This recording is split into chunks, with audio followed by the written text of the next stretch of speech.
Grabe yung mga bata nga may mga crushes na talaga. So, may crush ka, or like naiba, or like di ka nakakrush ng crush mo, okay lang yun. Inspiration na yan. I-channel mo dito sa summer ka. Pinaka kailangan kong gawin mo actually is magpahinga ka. Okay? Kung kaya mo ipikit yung mata mo, pag may mga parts ka, di ba? Pero syempre, wag ka pipikit habang naglalakad ka, baka malaglag ka dun sa stairs. I think there's a reason also why I gave him that second chance. Kasi I know he has that in him. I know you're somewhere out there, somewhere far away. I want you back. I want you back. At night when the stars light up my room, I sit by myself, Coach Jolly. talking to the moon.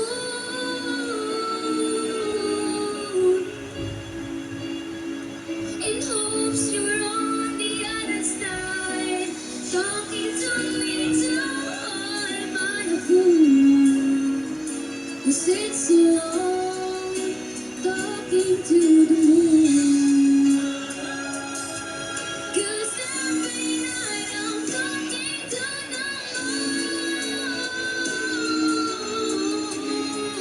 still trying to get to you.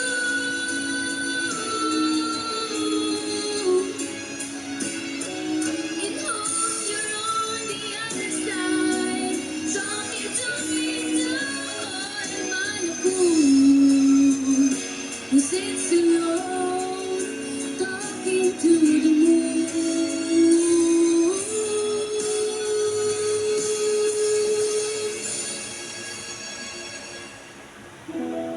I know you're somewhere out there, somewhere far away.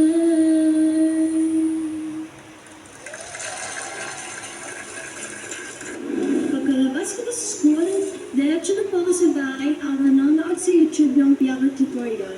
Pagkatapos ko naman po ang piano, nagpa-practice rin po ako mag-rolling skate. Aliyah is, every time I hear Aliyah perform, parang pro na siya. Excited ako kasi itong song na gagawin natin for you, not a lot of people see this as a competition song kasi sobrang soft niya. Pero hindi alam ng lahat na sobrang technical lang song na to. Okay?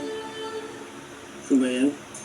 Sabi naman kayo mga bata, there's some notes lang. Especially dun sa verses na very makanto.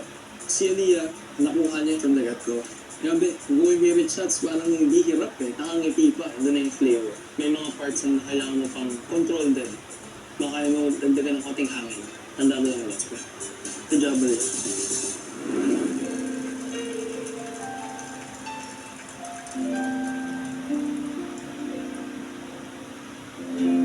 Titiro ang sinulat ng hawitin para sa'yo.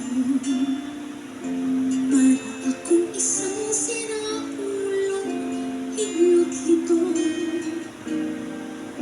sa aking paminang piano, tinglating pilit ilaro. Pagkasakaling merong tono, bigla na lang pumuspo. Araw-gabi, klaseng isip ka, magpapanaginip ka. Araw-gabi tayong dalawa. Araw-gabi tayong dalawa.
goodness! What's up? Kaya pa? Hindi na, Kuya Dong. Sabi ko sa'yo, gusto nang buwi. Oh my goodness. Coach Billy, Sinasabi niyo sa akin, mahirap yung mga kanta pinili ko para sa mga bagets ko? Wow naman, nakakahiya sa'yo, Zach. Mamaya may explanation ako dyan. O sige, mag-explain ka dun sa barangay mo. Nilaban talaga nila yung performance to be the best that it can be. We hope to hear more of that here sa The Voice, even outside, like, keep singing. Both of you keep singing, keep growing, keep performing, kasi everyone sa Pilipinas and the world deserves to hear your voice and your talents. thank you, Coach Paolo. At syempre, I'm proud to si Coach Zach. Alam nyo, for me, I'll say this right now. Siguro ang pinaka-proud akong bata na nandito sa competition na to ay si Tri. Sobrang napaproud ako sa ito. The fact na tinuloy mo, yung kanta, hindi ka tumigil, bro. Oh my goodness. Only professionals do that. So palakpakan naman natin si Tri. Ito, Aliyah. Grabe, Aliyah. Linis-wise, notes-wise, nasa iyo kanya. Alam mo yun, nasa iyo yung leanness and techniques in terms of performing. Good job to the both of you. I'm really, really proud of you. And yun, we'll see how it goes. Love you guys. Third, Aliyah, maraming salamat sa inyo. Pwede na muna kayo mag-relax, okay, ng konti at sasamahan nyo naman kami panoorin ang pagpapakitang kilas ng inyong teammates na sina Summer and Sophia.